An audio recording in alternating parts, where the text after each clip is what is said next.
오늘 저와 여러분들이 비대면으로 하나님의 함께 예배를 드리고 말씀을 나눕니다. 이 시간이 은혜가 되어지고 함께 말씀이 여러분들 가슴속에 새겨질 수 있는 시간이 되었으면 좋겠습니다. 여러분들 신앙생활에서 하면서 가장 중요하게 여긴 것은 뭐라고 생각합니까? 믿음이지요. 우리의 믿음이 없으면 신앙생활의 출발점도 되어지지 못합니다. 그러나 우리는 믿음을 단순히 머리로서만 여러분들이 생각하고 나간다면 그 또한도 그 믿음은 성장할 수가 없다는 거지요. 우리는요, 신앙생활을 믿음을 통해서 믿음생활, 신앙생활을 바르게 할 때에 저와 여러분들의 신앙은 성장해 간다는 것입니다.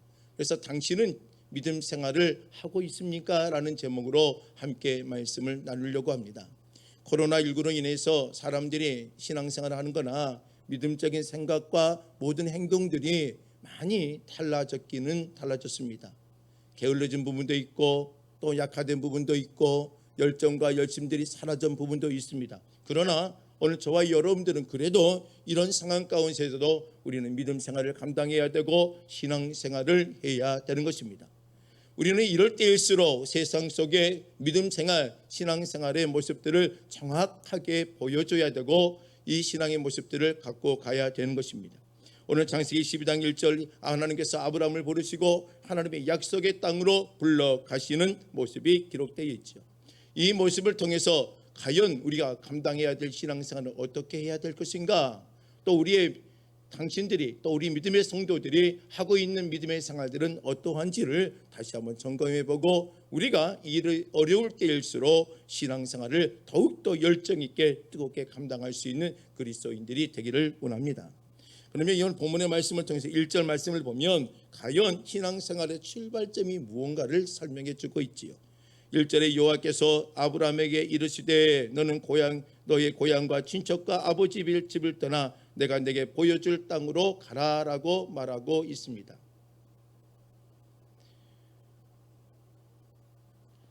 오늘 이 1절을 보면은요, 하나님께서 여호와께서 아브라함에게 이르시되라고 되어 있죠.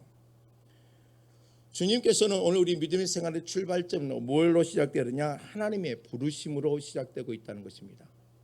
지금 여러분들 화면에 제가 보이고 있는가 모르겠습니다만은 한번 점검해 주시면 좋겠습니다. 그냥 제목만 보여주고 있는 것 같아서 제 화면이 보여주고 있지요? 예. 저와 여러분들이 믿음 생활의 출발점은 바로 신앙생활은요, 하나님의 부르심으로부터 시작되어지는 겁니다. 보통 우리 신앙생활 하면은요, 내가 하겠지, 내가 선택해서 하겠지, 내가 선택해서 내가 결단해서 내가 하는 것처럼 우리 신앙생활을 꾸며지고 있는 건데, 우리 신앙의 출발점은 바로 어디냐? 하나님의 부르심이라는 것입니다. 고린도전서 1장에서 보면은요, 십자가의 도는 멸망하는 자들에게 미련한 것이요 구원을 얻는 우리에게는 하나님의 능력이라고 말하면서 고린도전서 1장 중반부 하반부를 가서 보면 고린도 교회 성도들에 대한 모습들이 기록되어 있습니다. 고린도 교회 성도들 보니까는요, 이렇게 구성이 되어 있습니다. 문벌 좋은 자가 많지 않고 지혜로운 자도 많지 않고 많이 가진 자도 별로 없고 라고 되어 있습니다. 한마디로 말하면 구원 얻는 사람들 중에는요, 고린도 교회 성도를 가만히 보니까는요, 부족한 사람들 대부분이었다는 것입니다. 지식, 지혜, 능력, 부, 신분 이런 것들을 보면 부족함이 있을 수밖에 없습니다. 그런데 이들이 왜 구원을 얻을 수 있었을까? 그들이 지혜도 부족하고 지식도 부족하고 갖는 것도 가진 것도, 그리고 그가 갖고 있는 신분도 보면 하나님의 도를 가지고 십자가의 능력을 소유할 수 있는 그러한 조건이 그들에게 어떻게 보면 인간적으로 본다면 있을 수 없다고 표현할 수 있죠. 그러나 바울은요, 뭐라고 말했느냐? 그들은요, 무엇 때문에 하나님의 구원의 은혜를 얻을 수 있느냐? 바로 하나님의 부르심이라고 되어 있습니다. 그래서 고린도전서 1장 26절에 바울은요, 고린도 교회 성도를 향해서 이렇게 표현하지요. 형제들아, 너희를 부르심을 보라라고 말합니다. 고린도 교회가 열정이 있었고 고린도 교회가 힘이 있었지만 그들이 모여 있을 수 있었던 그 공동체가 어떻게 보면 힘있고 능력 있는 자들이 모여 있지 않지만 그들은 열정이 있었고 소망이 있었고 하나님의 놀라운 은혜를 나눌 수 있었던 그 이유가 뭐냐면 그들의 능력자들 때문이 되느냐? 아니라는 거죠. 하나님께서 너희들을 부르셨고 구원의 은혜를 주셨고 하나님께서 너희를 하나님의 자녀로 인정해 주셨기 때문에 가능했다는 거죠. 오늘 우리는요, 우리의 믿음 생활을 출발할 때에 귀하게 먼저 생각해야 될 것은 저와 여러분들은요, 하나님이 부르셨다는 것, 이 하나님의 부르심에 대한 확신 정확하게 있어야 여러분들의 신앙이 흔들리지 않습니다. 내가 신앙의 출발점이 되어져 버리면 어려움과 고난과 생각지도 못한 가슴이 먹먹한 일을 당할 때에 우리의 신앙을 먼저 던져버리고 다른 것에 집중할 수밖에 없기 때문입니다. 로마서 8장 29절과 30절 말씀을 보면은요, 하나님께서 우리를 이끌어 가시며 구원의 은혜의 본연과 구원의 여정과 구원의 서정의 모습을 기록하고 있지요. 로마서 8장 30절 말씀을 보면은요, 미리 정하신 그들을 또한 부르시고 부르신 그들을 또한 의롭다 하시고 의롭다 하신 그들을 또한 영화롭게 한다라고 되어 있습니다. 믿음의 여정, 구원의 여정을 4단계로 설명하고 있습니다. 하나는 뭐예요? 미리 정하셨습니다. 부르셨습니다. 의롭다 하셨습니다. 영화롭게 하셨다고 되어 있습니다. 이 로마서 8장 30절에 이 구원의 여정을 설명하고 있지만 이 로마서 8장 30절의 주어는 누구냐 보냐면 여호와 하나님이시다는 겁니다. 29절 말씀에 보면은요, 하나님이 미리 아신 자들을 또한 그 형상들 본받게 하기 위하여 미리 정하였으니 하라고 시작하며 이 로마서 28장 29절과 30절의 말씀들이 연결이 되어 있습니다. 이 모든 것들의 주체적인 주어는 누구냐? 여호와 하나님이시다. 우리를 부르시고 우리를 정하신 가운데 부르시고 우리를 의롭다 하시고 영화롭게 하신 이 구원의 여정, 하는 믿음의 여정을 이끌어 가신 분은 내가 아니라 여호와 하나님이라는 것입니다. 오늘 우리는요, 분명하게 여러분들의 신앙이 흔들리지 아니하고 여러분들의 신앙생활을 반듯하게 하기를 원한다면 오늘 저와 여러분들의 신앙의 출발점은 여러분들의 의지가 아닌 하나님의 부르심으로 시작했다는 것을 기억하시고 우리의 신앙을 굳건히 세워가기를 원합니다.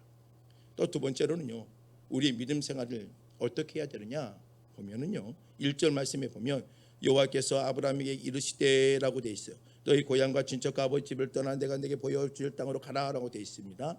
이 말씀을 가만히 보면은요, 여호와께서 아브라함에 이르시되, 어떻게 보면 신앙은요, 믿음 생활은요, 하나님과의 소통의 관계 속에서 이루어지는 겁니다.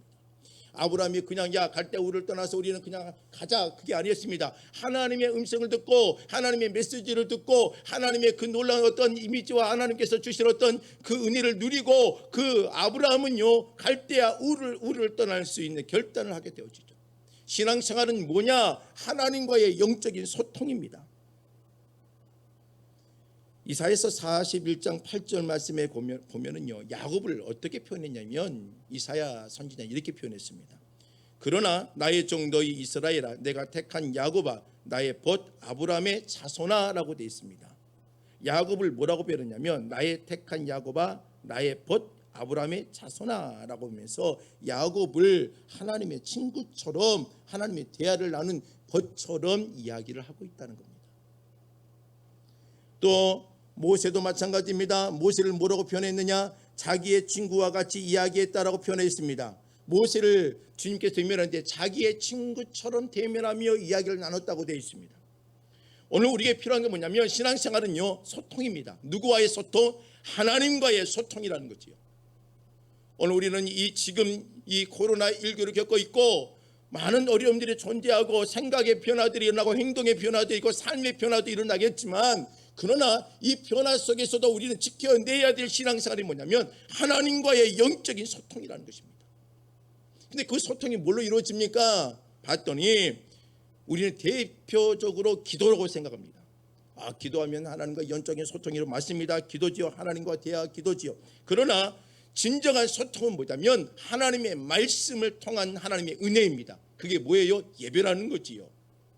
오늘 저와 여러분들의 삶의 영적인 소통의 가장 기본적인 것은 뭐냐? 예배입니다. 예배를 통하여 하나님의 말씀을 듣고 그 말씀을 들을 때에 성령께서 우리를 감동 감화를 시키고 깨닫게 하시며 하나님의 귀한 은혜의 길로 이끌어 가시는 그 은혜의 모습을 유지한다면 오늘 저와 여러분들은 하나님과의 영적인 소통이 이루어졌다고 표현할 수가 있는 것입니다. 오늘 우리의 믿음 생활, 우리 믿음의 생활 가운데 두 번째로 가장 중요한 것은 뭐냐? 출발점은요, 하나님께로부터의 부르심이에요. 그리고 그 부르심을 유지하기 위해서는 뭐냐? 하나님과의 소통의 문제가 여러분들이 있어야 되는 겁니다. 세 번째로요. 그럼 우리 믿음의 생활은 이제 어떻게 진행을 해야 되고 어떤 모습을 더 드러내야 되느냐? 1절 말씀을 보면 여호와께서 아브라함에게 이르시되 너는 너의 고향과 친척과 아버지의 집을 떠나 내가 내게 보여줄 땅으로 가라고 말하지요. 지금 우리는요 쉽게 이사를 하고 다른 지역을 가도 살아갈 수 있어요. 지금 너무나 시스템들이나 삶의 어떤 터전들이나 살 수 있는 환경들이 너무나 잘 갖춰져 있기 때문에 뭐 우리는 한국에서 살다가 미국에서 살 수도 있고요, 우리 동남아시아에서 살 수도 있고요, 유럽 가서 살 수도 있어요. 이 사는 삶이 그렇게 과거처럼 어렵지는 않아요. 그러나 지금 이 창세기적 배경을 본다 그러면 아브라함이 갈대와 우르를 떠나는 순간은요 자신의 목숨이 이태로워지는 순간입니다. 시족사회입니다. 족장시대입니다. 자기 집안의 어떤 시족이 모여서 자신의 거대한 족장의 어떤 힘을 가지고 자신의 그 테두리 속에서 그 가족들이 경제활동과 삶의 활동과 모든 것을 할 수 있는 힘이 되는 것이 뭐냐면 집안이었고 가족이었다는 거지요. 그런데 갈대아 우르를 떠난 아브라함, 이 가족을 떠나는 순간에 다른 지역에 산다는 것은요 목숨을 내던지고 사는 것과 같고 삶을 영화롭게 또 삶을 여유롭게 살 수 있는 배경을 가질 수가 없습니다. 그럼 뭐가 필요한 겁니까? 이 아브라함에는요 온전히 하나님의 말씀을 따라 주님을 의지하고 전적으로 하나님을 바라볼 수 있는 게 바로 아브라함이 가야 될 신앙의 모습이었던 거죠.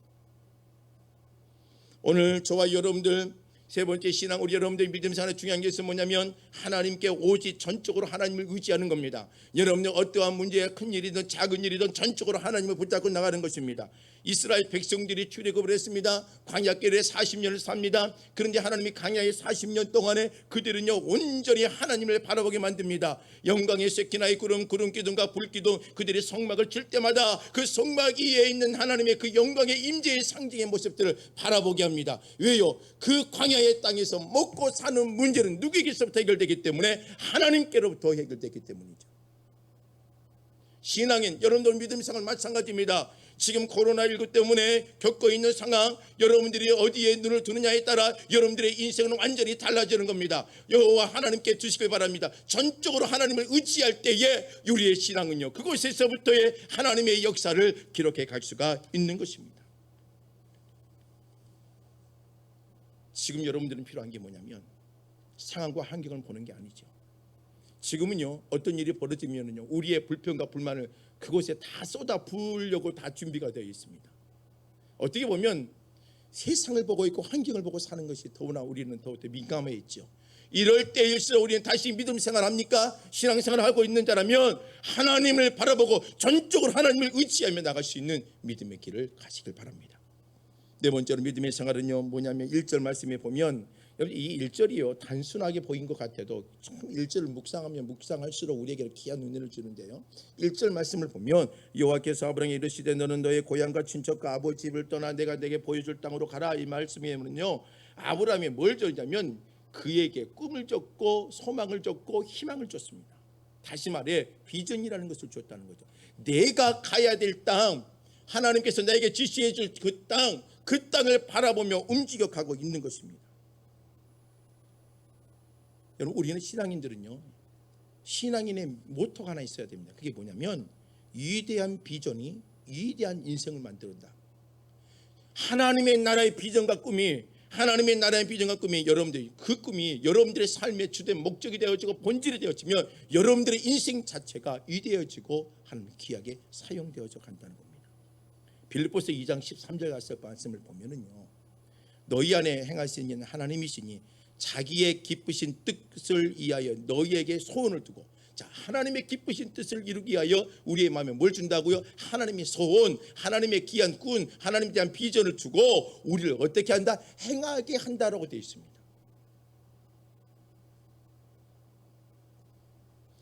히브리서 11장 1절 말씀을 보면은요 믿음은요 바라는 것들의 실상이라고 되어 있습니다. 믿음은요 그냥 하는 게 아닙니다. 내 안에 뭔가 바라는 게 있어야 되는 거지요. 나 안에 소망이 있어야 되죠. 목회자가 가져야 될 바라는 소망이 있어야 되고, 성도들이 세상을 살아가며 바라는 소망이 있어야 되고, 교회가 세상을 바라보며 나가는 소망을 가슴에 품는 교회가 힘 있는 교회가 되어지고 소망 있는 교회가 되어지고 신앙생활을 제대로 할 수 있다는 것입니다. 사역자들도 그 안에 바라는 소망과 꿈을 갖고 있어야지만 사역자의 능력을 발휘할 수가 있고, 성도들도요 세상 속에 살아갈 소망과 꿈을 가지고 있을 때에 여러분들의 신앙생활을 제대로 할 수 있다는 것입니다.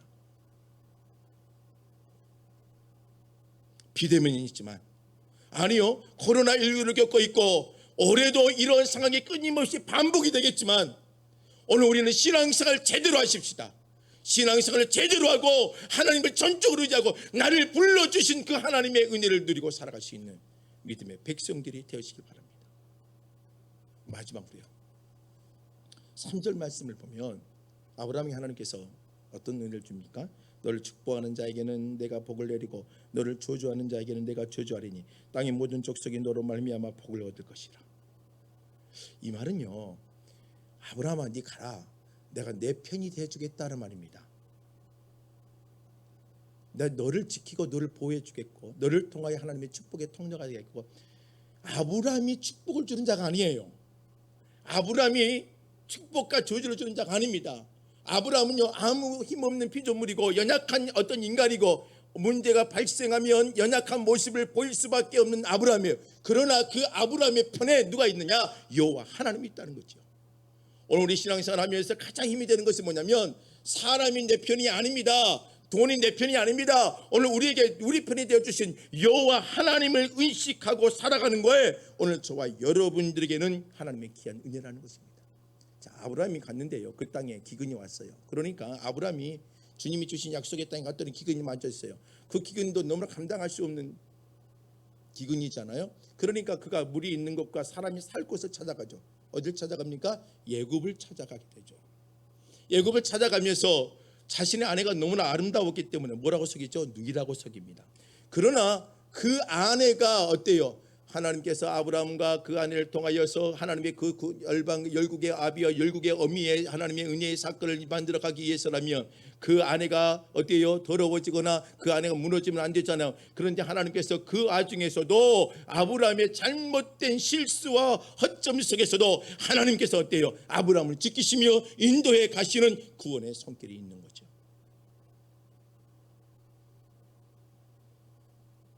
오늘 우리의 옆에는요, 여러분들의 능력이 아니고 전통이 아니고 관습이 아닙니다. 하나님이 함께 하신다는 겁니다. 신앙생활은 이걸 의식하고 살아가는 거예요. 오늘 저와 여러분들이 가정에서도 힘들어요. 여러분들 믿음 지키기가 얼마나 힘듭니까? 가면 갈수록 신앙생활하기가 너무나 힘이 들어요. 그러나 여러분들의 힘으로 하는 것 아닌 걸 생각하십시오. 하나님이 여러분의 편이 되어주셔서 인도해 주실 겁니다. 시편 118편 6절 말씀에 보면은요, 여호와는 내 편이시라 내가 두려워하지 않으니 사람이 내게 어찌할꼬 라고 되어 있습니다. 하나님이 내 편이 되어주신답니다. 그럼 우리는 두려워할 필요가 없어요. 사람이 어찌 우리를 흔들어 놓겠습니까? 오늘 여러분들 신앙생활 여러분들 최선을 다해 감당하십시오. 그 자리를 지키십시오. 그런다면 여러분들의 삶은 더 비전이 있고 소망이 있어지는 겁니다. 말씀을 정리합니다. 우리가 있는 그 자리에서 지금은 바른 믿음의 삶을 보일 때입니다. 내가 미국을 가기 위해서라면 아무리 내가 수영을 잘한다 한들 갈 수 없습니다. 갈 수 있는 힘도 안 되고 능력도 안 됩니다. 그러기 위해서라면 뭐가 필요하죠? 비행기를 타야 되겠죠. 그리고 미국이라는 나라의 공항에 도착을 해야 됩니다. 우리는 내 힘과 내 능력으로 감당하며 뭔가 이루려고 합니다. 자칫 잘못하면 바리새인 될 수 있습니다. 내 힘과 내 능력은 내 신앙을 만들어줄 수가 없습니다. 오늘 저와 여러분들 하나님이 나를 부르셨다는 것을 기억하고 하나님과 영적인 소통을 누리고 그리고 주님의 말씀에 따라 순종하며 의지하며 내 편이 되신 하나님을 의지하고 나가시길 바랍니다. 그런다면 여러분들이 삶 속에 여러분들의 신앙생활이 사라지지 않고 연약해지지 않고 죽지 아니하고 뜨거움과 열정을 가지고 나갈 수가 있다는 것입니다. 이러한 은혜의 모습을 가지고 오늘 저와 여러분들이 살아가기를 원하고 여러분들이 한 주간 승리하며 신앙생활 우리 제대로 하며 사는 그리스도인들이 되시기를 주의 이름으로 부탁드립니다. 이 말씀을 생각하며 함께 찬양하기를 원합니다.